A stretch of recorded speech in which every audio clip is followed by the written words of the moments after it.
Yes, सो relation यहाँ पर question हमारा आ सकता है, you can get explain the relation between total and marginal utility. तो रिलेशन ये बनता है कि एज, यहाँ पर we don't have to plot the points, just we have to understand कि as more and more units of a commodity are being consumed by a consumer, number one, firstly his total utility increases, ये बढ़ती है, ऊपर की ओर जाने का मतलब it increases. Corresponding to that marginal utility falls, ये कम हो रही है, नीचे की ओर लाइन के गिरने का मतलब है कम होना।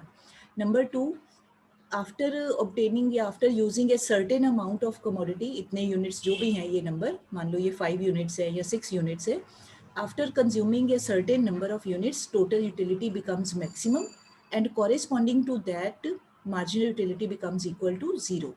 भी जब ये मैक्सिमम होती है टी यू तो एम यू जीरो होती है। देन आफ्टर दैट स्टिल अगर more units are being consumed और कंजम्पशन करते हैं तो टोटल यूटिलिटी स्टार्ट्स फॉलिंग, कम हो जाती है। And corresponding to that part, मतलब इसके सामने सामने, कॉरेस्पॉन्डिंग का मतलब इसके सामने सामने क्या होता है एम यू को, इट बिकम्स नेगेटिव, ये माइनस में चली जाती है। मतलब हमें फ़ायदा तो क्या महसूस होना है, उल्टा हमें अपने मन ही मन में नुकसान सा होना फील हो जाता है या हमें बहुत बुरा सा लगना शुरू हो जाता है। नेगेटिव का मतलब यहाँ कोई ऐसा नहीं कि कुछ कोई फिजिकली कोई नुकसान हो गया, मतलब मन में अपनी फीलिंग्स में ऐसे बोल सकते हैं। सेटिस्फेक्शन एक स्टेट ऑफ माइंड होती है ना, तो उसमें हमें बुरा सा लगता है तो उसको हम यहाँ पर एक्सप्रेशन में हम क्या देते हैं, क्योंकि इसको न्यूमेरिकली एक्सप्रेस कर सकते हैं as per this cardinal analysis, तो हम क्या देते हैं भाई जी हमारी मार्जिनल यूटिलिटी नेगेटिव हो गई है। ठीक है, यहाँ तक हमने काम किया था। Now we are going to start next part.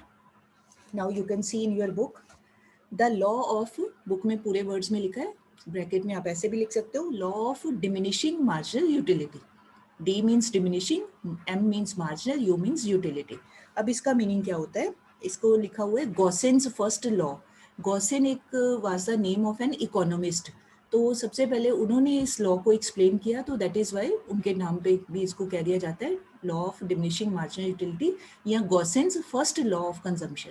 First law का मतलब कि उनके मुताबिक सबसे पहले कोई भी जो कंज्यूमर होता है उसकी ये फीलिंग होती है, ये मतलब है इसका। अच्छा, एक और आपने you have to keep in mind इस in this chapter we have to just behave या we have to understand from the view point of a consumer, उसके हिसाब से सोचना है। हम अपने आप को कंज्यूमर बना के सोचो कि आप किसी चीज़ को यूज़ करते हैं तो व्हाट इज़ योर बिहेवियर या व्हाट इज़ योर एक्सपेक्टेशन या what is your satisfaction from A commodity, अपने आप को उस जगह पे रख के सोचना है हमने। ठीक है, ये नहीं कहना कि हम कोई प्रोड्यूसर है, कोई सेलर है, कोई शॉपकीपर है, बिजनेसमैन है, स्टूडेंट है, कुछ नहीं। अपने आप को कंज्यूमर मान के चलना है कि हम किसी चीज़ को यूज़ करते हैं तो हमारी क्या फीलिंग्स होती हैं, क्या एक्सप्रेशंस होते हैं, ये है इसका। तो now according to this law firstly we have to define, we have to tell the meaning. तो क्या होता है, दिस लॉ स्टेट्स दैट, ऐसे ही जब भी कोई लॉ हो तो उसको वी हैव टू डिफाइन, तो ऐसे ही स्टार्ट करना है। The law of diminishing marginal utility states that as more and more units of a commodity are consumed by a consumer, then his marginal utility keeps on diminishing. His extra utility, additional utility which he obtains, that keeps on diminishing या keeps on falling. Diminish word का मतलब होता है fall करना, कम होना। फिर से सुनो मैंने क्या बोला है, I said as more and more units of a commodity are being consumed by a consumer, his marginal utility keeps on falling या his additional utility obtained from additional unit या next unit keeps on falling. अब ये सुनने में बड़ा लंबी सी line लग रही है, hardly matters, very easy. Let us understand with the help of table first, फिर डायग्राम। बहुत ही ईजी है। पहले इसमें है कि कुछ चीज़ों को हमें अज्यूम करना पड़ेगा, जो लिखा ना लिमिटेशंस और assumption, please delete the word limitations, यहाँ पर है that should be assumptions only. भी कुछ बातों को हमें मान के चलना पड़ेगा तब ये लॉ ऐसे काम करता है। फर्स्ट है same quantity and normal size of units. अब इसको आप ऐसे समझ लो, let me give one example, उससे बहुत जल्दी क्लियर होगा। मान लीजिए आपको जैसे, बेटे keep videos on, Bharat, Nandika, Kiranveer, Disha, videos on रखिए सभी बच्चे। यस, जैसे समर सीजन है, आप मान लो स्कूल लग रहे हैं, बहुत गर्मी है, छुट्टी हो गई आपको, है ना, खुश हो जाओ, छुट्टी हो गई, पहले ही अभी लगा नहीं स्कूल, छुट्टी हो गई, है ना, दोपहर को 12-1 बजे छुट्टी हो गई। आप घर गए, आपका घर बहुत दूर है, यू फील वेरी थर्स्टी, बहुत प्यास लगी है, but you don't stay in between, कहीं रुकते नहीं हो, आप कहते हो कि नहीं मैं घर जाके कुछ ठंडा पीऊँगा, इट्स वेरी हॉट, है ना, रास्ते में कुछ नहीं पीते आप, कोल्ड ड्रिंक कुछ नहीं, घर गए, अच्छा घर जाके you get A bottle from the fridge, आप एक ग्लास ठंडा पानी पीते हो, हैं, बहुत ही खुशी होगी आपको, you can shake your head, खुशी होगी ना, आपकी जो थर्स्ट है, प्यास है, वो क्वेंच, वो थर्स्ट पूरी होगी, आपको थोड़ी सी शांति सी लगेगी, है ना। First glass of water P के आपको बहुत सेटिस्फेक्शन फील हुई, बहुत ज़्यादा, एकदम सूखे गले को थोड़ी राहत मिल गई। अच्छा, इमीडिएटली अभी आपकी प्यास पूरी नहीं हुई, इमीडिएटली फर्स्ट ग्लास के बाद immediately you drink second glass of water, आप एक और ग्लास पानी का भर के पी लेते हो। अब आपको जितनी फर्स्ट ग्लास से खुशी मिली थी या आपका गला ठीक हुआ था, अब सेकंड ग्लास से भी आपको सेटिस्फेक्शन मिलेगी, बट उतनी नहीं होगी जितनी पहले ग्लास से हुई थी, है ना, क्योंकि थोड़ी सी प्यास तो आपकी पहले ही बुझ चुकी है, तो सेकंड ग्लास से आपको पहले की बजाय थोड़ी सी कम सेटिस्फेक्शन होगी। अच्छा, फिर अभी आप कहते हो नहीं अभी मैं बहुत प्यासा हूँ, मैंने 2 घंटे से पानी नहीं पिया था, एक ग्लास और पी लेता हूँ, इमीडिएटली गैप नहीं डालना, खड़े खड़े ही आप वहाँ पर बॉटल पूरी खाली कर देनी है आपने, है ना। तो third glass of water P लिया, अब जैसे ही थर्ड पिया तो आपको अब उतनी सेटिस्फेक्शन नहीं हुई जितनी सेकंड ग्लास पी के हुई थी या फर्स्ट ग्लास पी के हुई थी, मतलब आप पी तो रहे हो, you are consuming water consistently, लगातार पी रहे हो, सेम ही ग्लास है, ये भी नहीं करना कि एक बार छोटा ग्लास है, एक बार बड़ा ग्लास है, एक बार चम्मच से पी लिया, है ना, एक बार वैसे ही हाथ में डाल के पी लिया, ऐसे नहीं, ग्लास एक ही रखना है। अच्छा, अब वो जैसे जैसे आप और ग्लास ऑफ वाटर कंज्यूम करते हो, पीते हो, तो आपको सेटिस्फेक्शन पहले से कम महसूस होगी, है ना। क्यों कम होगी? क्योंकि आप ऑलरेडी आपके शुरुआत में आपको सबसे ज़्यादा सेटिस्फेक्शन हो चुकी है, तो जैसे जैसे आप अगला थर्ड ग्लास पीते हो आपको अब कोई कुछ ज़्यादा खुशी नहीं होगी। अच्छा, फिर आप कहते हो नहीं मैं एक चौथा ग्लास भी पी लेता हूँ, ओके सोके होके पी लेता हूँ, है ना। जैसे ही आप फोर्थ ग्लास ऑफ वाटर पीते हो तो अब आपके पेट में जगह ही नहीं है पानी के लिए, आपका पेट पूरा भर चुका है, आप और पानी पीने का मतलब स्पेस ही अवेलेबल नहीं है आपके बॉडी में, है ना, और पी नहीं सकते।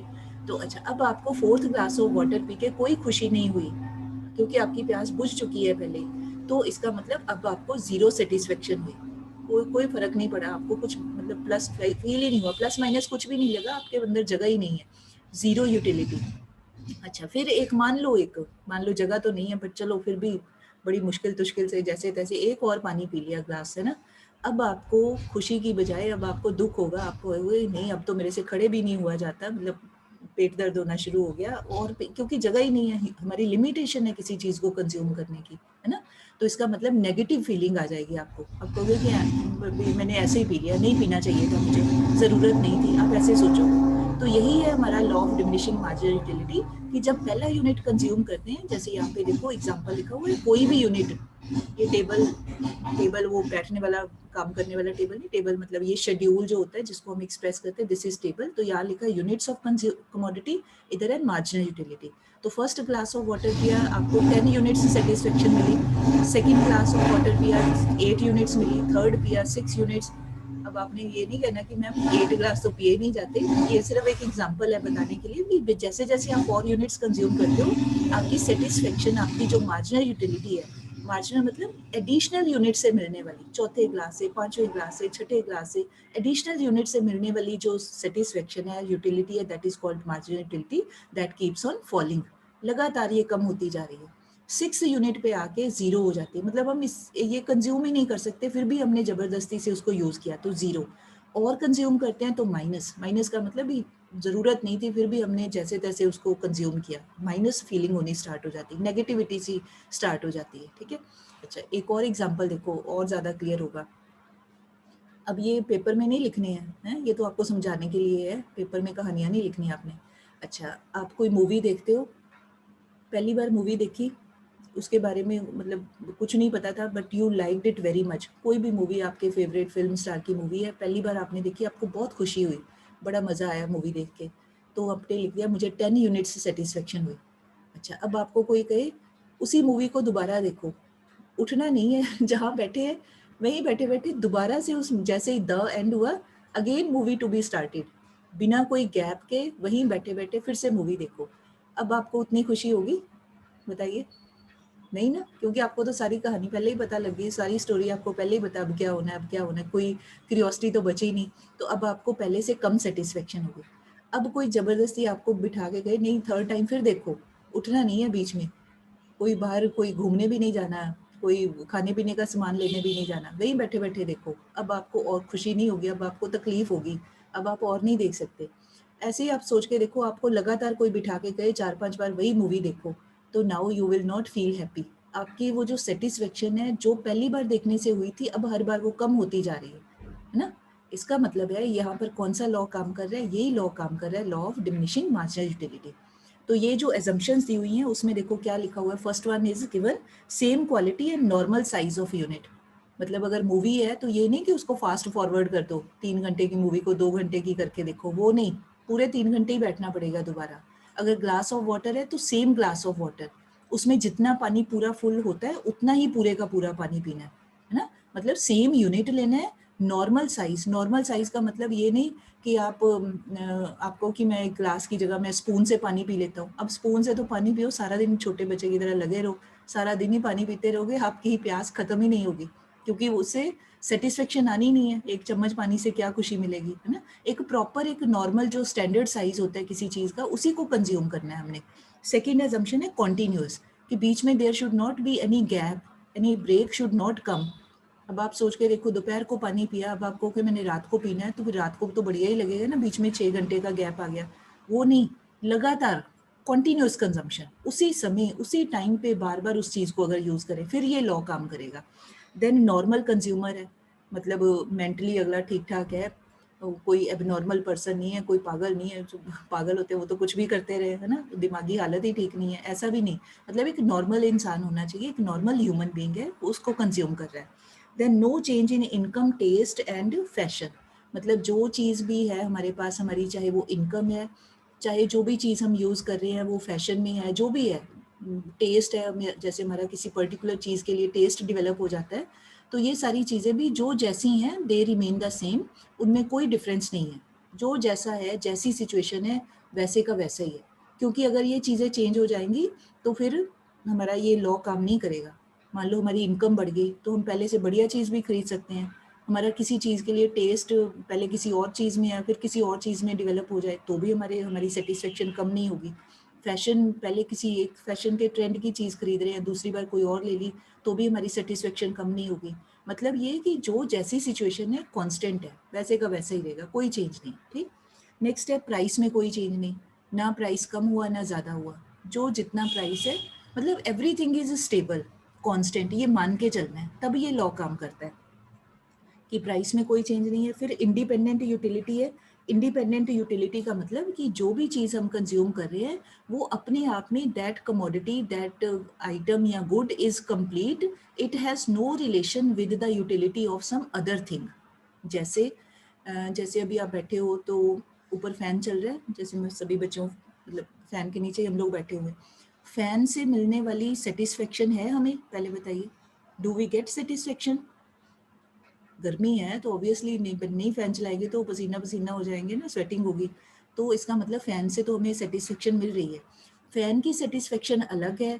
अभी मान लो आप भूखे बैठे हुए हो, you have not taken your breakfast, अभी क्लास के बाद आप कुछ खा पी लेते हो, तो उस खाने पीने से, उस ब्रेकफास्ट से मिलने वाली सेटिस्फेक्शन, उसकी अपनी अहमियत है, उसकी अपनी इंपॉर्टेंस है, आपकी भूख शांत होगी। फैन चल रहा है, कूलर चल रहा है, उसकी अपनी इंपॉर्टेंस है, उससे गर्मी नहीं लग रही। तो दोनों चीज़ों से सेटिस्फेक्शन हो रही है, both the things will give you this utility, satisfaction, but दोनों अपने आप में इंडिपेंडेंट है। खाने से मिलने वाली संतुष्टि कुछ और है, फैन से मिलने वाली कुछ और है, आप पढ़ाई कर रहे हो, इस चीज़ से मिलने वाली सेटिस्फेक्शन कुछ और है, कोई और काम कर रहे हो उससे कुछ और है। मतलब सब चीज़ों की यूटिलिटी एक दूसरे को वो नहीं करती, डिस्टर्ब नहीं करती है।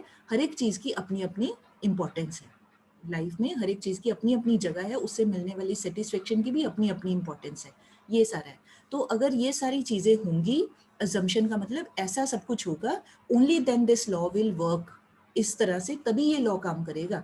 ठीक है, ये अजम्पशन है। अब है इसका ये टेबल हमने किया, जो बुक वाला टेबल है चाहे वो लिखना है, मुझे ये वाला इजी लगता है, that is why I right this. ठीक है, अदरवाइज दोनों का मतलब एक ही है। तो ऐसे ये टेबल फिर आपने ड्रॉ करना है। फिर नेक्स्ट आप देखिए डायग्राम, राइट साइड पे इन your book diagram is given, वहाँ पे ऐसे लाइन्स ही लगाई हुई हैं, ऐसे वर्टिकल लाइन्स है, वो चाहे आप लगाओ या ना लगाओ हार्डली मैटर्स, ठीक है, उससे उसका कोई मतलब नहीं है, वो सिर्फ आपको सिर्फ ये बताने के लिए वहाँ पर प्लॉटिंग की हुई है कि जैसे ये 0 यूनिट है, उसके बाद फर्स्ट यूनिट है, फर्स्ट को यहाँ 10 के साथ ज्वाइन किया हुआ है, मतलब यहाँ पे पॉइंट्स हैव बीन शोन, फिर सेकेंड यूनिट है that is joint with this, उन्होंने जो अपना टेबल लिया बुक में, पॉइंट्स की सिर्फ प्लॉटिंग की हुई है, तो that is not required because in senior class in 11th class अगर हम पॉइंट लगाने लगेंगे तो we will spend whole of our time in plotting only, जो रिक्वायर्ड नहीं है, हमने सिंपली बात की डेप्थ तक जाना है कि हम कहना क्या चाह रहे हैं, तो this much line is enough, no need of plotting, ठीक। तो फिर हमें जो लाइन मिलती है that is downward sloping line. अब ये लाइन आप ध्यान से देखो, ये और कोई लाइन नहीं है, ये सेम लाइन है जो हमने पिछले डायग्राम में ड्रॉ की थी, यही वाली लाइन, ये नीचे वाले डायग्राम में सेम ही है, ये नथिंग इज न्यू, मतलब we are not showing this TU वाला diagram, this part is not being shown, we are using only this lower part of the diagram, ये वाला lower diagram को ही utilize कर रहे हैं, ठीक। सो अब क्या हो रहा है यहाँ पे कि भाई सेम वे से ही कहना है कि as more and more units are being consumed marginal utility falls, ये लगातार कम हो रही है, ये देखो 10, 8, 6, 4 लगातार इट इज फॉलिंग, तो फॉल करेगी कोई भी लाइन तो नीचे की ओर आएगी। सेकेंडली जब तक ये 6 यूनिट पे आते हैं उसके पहले तक ये पॉजिटिव है ना, सारी values 10, 8, 6 all these values are positive plus की हैं, उसके बाद जैसे ही 6 यूनिट कंज्यूम किया तो इट बिकम 0, तो ये 0 है, इसका मतलब यहाँ पर 6 यूनिट है हमारा, अगर हम माने अगर प्लॉट भी करें तो यहाँ 6 यूनिट है, तो 6 यूनिट पे हमारी MU हो गई 0, भी हमें कोई खुशी नहीं मिली, कोई एक्स्ट्रा सेटिस्फेक्शन नहीं मिली। उसके बाद भी अगर हम ये 7th 8th यूनिट कंज्यूम करते हैं, मतलब इस पॉइंट के बाद भी, then our marginal utility becomes minus, negative हो जाती है, हमें फायदे की बजाय हमें नुकसान अपने दिमाग में फील होना शुरू हो जाता है, ठीक। तो ये हमारी लाइन बन गई according to this law of diminishing marginal utility. In this we have to show only this MU line, line कह दें, कई बार कर्व भी बोल देते हैं, है तो ये लाइन है बट बोलने में कई बार कर्व भी बोल देते हैं, हार्डली मैटर्स। तो इसमें we don't have to use total utility, वो कॉलम नहीं बनाना है, ना तो टेबल में ना ही डायग्राम में, only this part is to be shown, ठीक। Now please see next page, आगे दिया हुआ है कि why does this law operate, कि ऐसे ही क्यों होता है, इसका पीछे रीजन क्या है, तो इसके पीछे दो रीजन है। एक फर्स्ट है ईच पर्टिकुलर वांट इज सेशेबल, एक वर्ड दिया हुआ ना SATIABLE, सेटिएबल नहीं कहना उसको, दैट इज प्रोनाउंस्ड एज सेशेबल, से सेशेबल, ठीक है। इसका मतलब ये होता है कि भी हमारा जो बीइंग नॉर्मल ह्यूमन बीइंग्स, हमारी जो लाइफ की जो भी रिक्वायरमेंट्स होती हैं, जो भी चीज़ों को हम कंज्यूम करते हैं, हमारी जो भी वांट होती है एक नॉर्मल ह्यूमन बीइंग की, एबनॉर्मल की नहीं, ठीक है, जो एक आम इंसान की जो भी वांट होती है उसको पूरा किया जा सकता है, दैट कैन बी सेशेबल, मतलब हम एक नॉर्मल लाइफ में जो हमें चाहिए खाना पीना और अपना जो भी ज़रूरत का सामान है उसको पूरा किया जा सकता है। तो जैसे ही हम कोई चीज़ को कंज्यूम करते हैं, अपनी ज़रूरत के लिए खरीदते हैं, उसको यूज़ करते हैं, तो हमारी वांट को सेटिस्फाइड किया जा सकता है, ऐसा कुछ नहीं है कि हम जिसको सेटिस्फाइड ही ना कर सकें।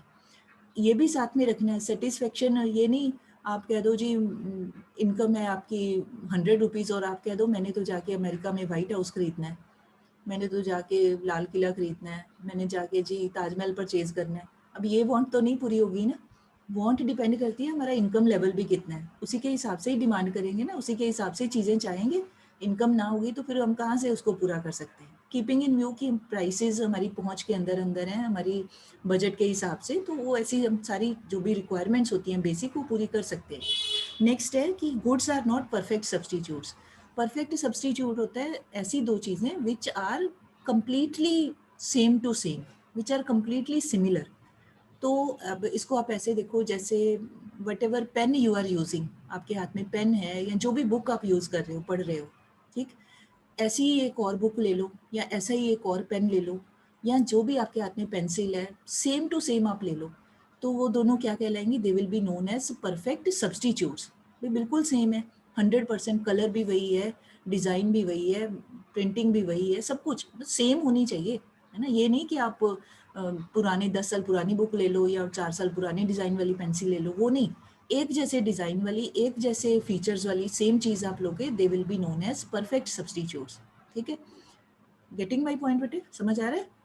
जो भी कंपनी का ब्रांड का आपके पास मोबाइल फ़ोन है, जिस भी टाइम का, वही सेम टू सेम आप एक और मोबाइल फ़ोन हो, बिल्कुल एक जैसे, 100% एक जैसे। तो जो चीज़ें 100% एक जैसी होती हैं, they are called perfect substitutes, ठीक? अच्छा, बट अब इन रियल लाइफ में क्या होता है, हम सारी चीज़ें जो भी अपनी डेली लाइफ में whatever we are using, they are not perfect substitutes. मतलब हम जैसे जैसे अभी फ़ोन का एग्जांपल लिया, तो एक ही फ़ोन से काम चल रहा है। आप अगर कोई आपको कि मैं दूसरा फ़ोन भी बिल्कुल 100% ऐसा ही फ़ोन ले लेता हूँ, एक बार एक फ़ोन चलाता हूँ, एक बार दूसरा चलाता हूँ, तो आपको कोई समझदार इंसान कहेगा? कोई नहीं कहेगा, ये तो मूर्खता वाली बात है। जब एक जैसा ही है, तो फिर आपने दूसरा क्यों पकड़ा हुआ है? एक हाथ लेफ्ट हैंड में एक फ़ोन, दूसरे हाथ में दूसरा फ़ोन, ये तो कोई बात नहीं बनी। बात तब बन सकती है अगर दोनों हाथों में 2 अलग-अलग फीचर्स वाले फ़ोन हों, अलग-अलग कोई डिज़ाइन वाले या ब्रांड वाले अलग हों, जिसमें कुछ मतलब कुछ डिफ़रेंस हो, तब तो कोई बात बने। अगर सेम ही पकड़ना है, उसकी कोई तुक नहीं बनती कि आप एक जैसी 2 चीज़ें यूज़ कर रहे हो। एक जैसी आप बुक्स पढ़ लो, माइक्रो इकोनॉमिक्स वाली, बिल्कुल रख लो। तो आपको कोई पागल कहेगा कि भई इतनी महँगी बुक है, आप एक जैसी 2 बुक्स क्यों खरीदे हैं? कोई अलग हो तो फिर तो माने भी चलो, उसमें कुछ एक्स्ट्रा एक्सप्लेनेशन है, कुछ न्यू तरीके से एक्सप्लेनेशन दी हुई है, वो तो कोई बात बने। मतलब ये कि हम अपनी डेली लाइफ में परफेक्ट सब्स्टिट्यूट्स यूज़ नहीं करते हैं। जो भी चीज़ें यूज़ करते हैं, दे आर इम्परफेक्ट, वो बिल्कुल एक जैसी नहीं होती हैं, है ना? एक जैसी चीज़ों को हम अगर बिल्कुल एक जैसी को करेंगे, फिर तो लाइफ में बड़ी बोरिंगनेस हो जाएगी, बड़ा हम बोर ही हो जाएँगे। आपके चारों तरफ आप देखो, आप बेड भी है, चेयर भी है, सोफ़ा भी है, पेन, कॉपी, पेंसिल, खाना-पीना, वॉशरूम, फैन, लाइट, कूलर, कितनी चीज़ें हैं, सब अलग-अलग है। तो इसका मतलब कि हमारी लाइफ में जो भी चीज़ें हम यूज़ करते हैं, वो एक दूसरे की परफेक्ट सब्स्टिट्यूट नहीं है।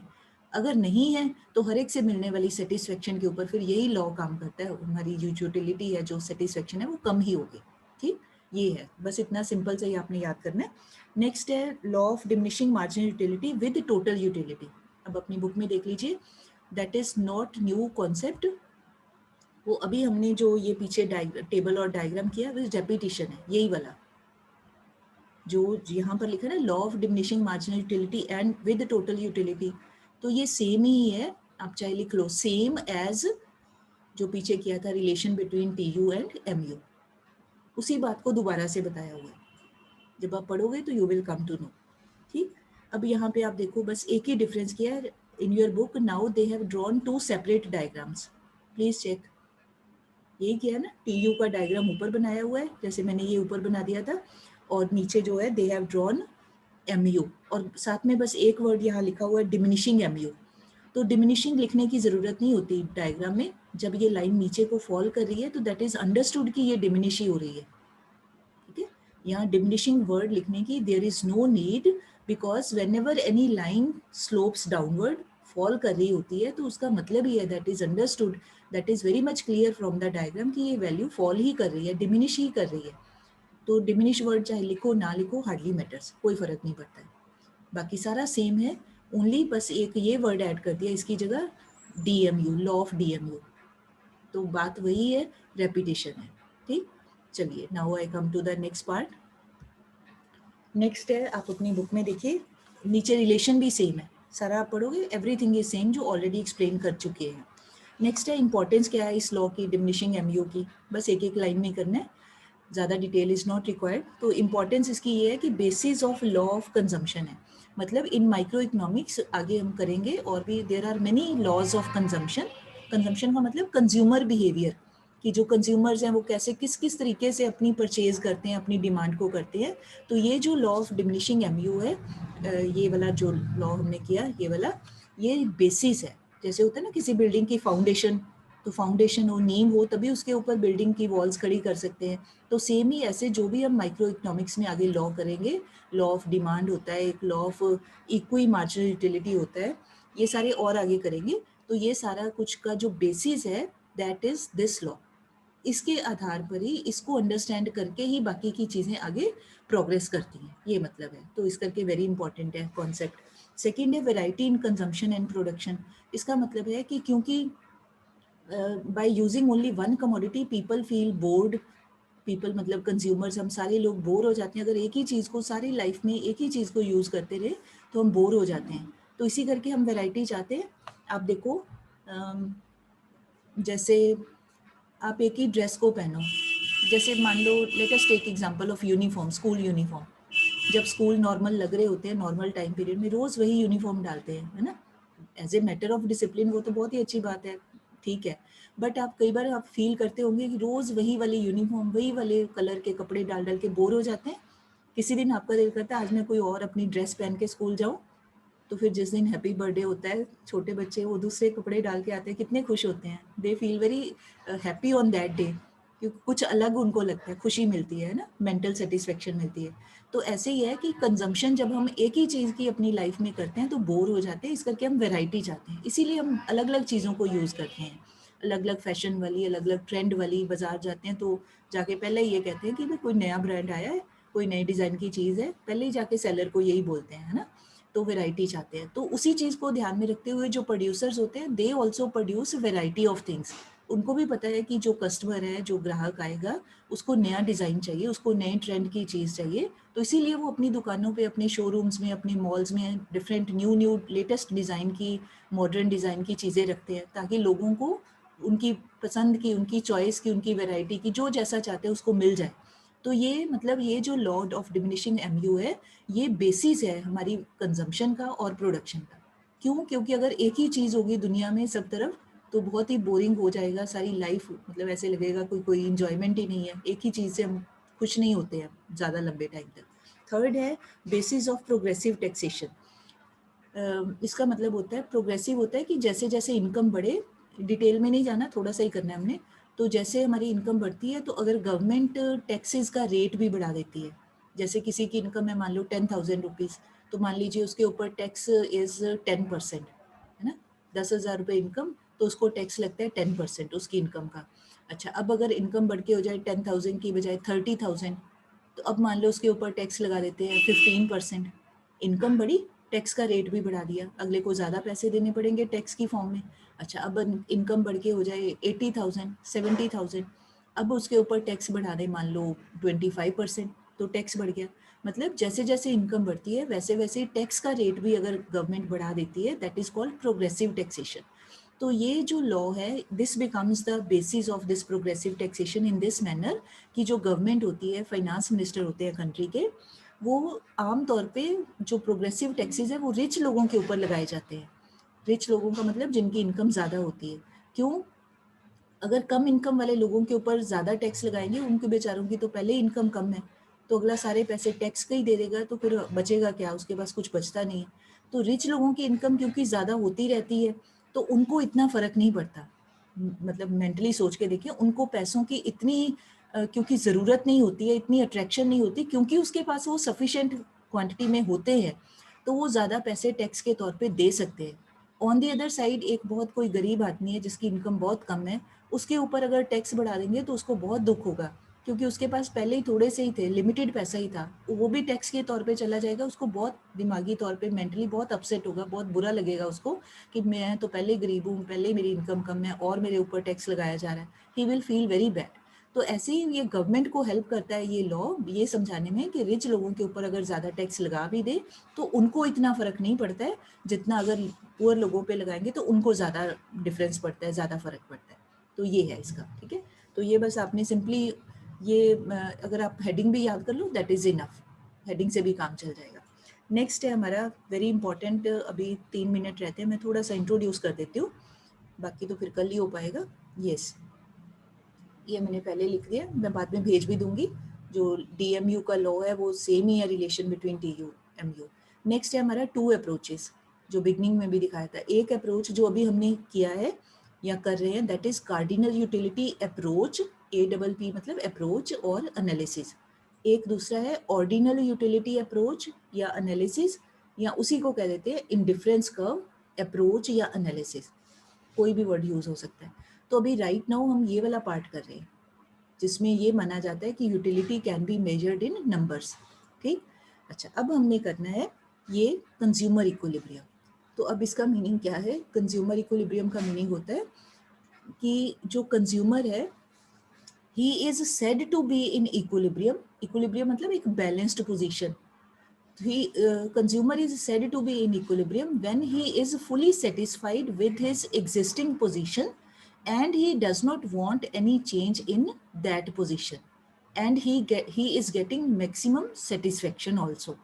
I repeat कि जब भी कोई कंज्यूमर जिस भी सिचुएशन में है उससे उसको फुल सेटिस्फेक्शन मिल रही है, जितनी भी उसको चाहिए उसको फुल सेटिस्फेक्शन मिल रही है, and he does not want any change in that situation. बहुत जैसे आप किसी जगह बड़े कंफर्टेबल होके बैठे हैं, बड़े आराम से बैठे हैं, तो आप कोई चेंज नहीं चाहते, आप अपनी सीट नहीं बदलना चाहते, आप जहाँ हैं आप कहते हैं मैं बड़ा खुश हूँ, बड़ा सेटिस्फाइड हूँ, मुझे कोई चेंज नहीं चाहिए, है ना। तो ऐसी टाइप की जब फीलिंग होती है, दैट पॉइंट इज कॉल्ड या that situation is called situation of consumer equilibrium. This is just the meaning. Rest of the detail how we have to study that we will do tomorrow, ठीक है। सो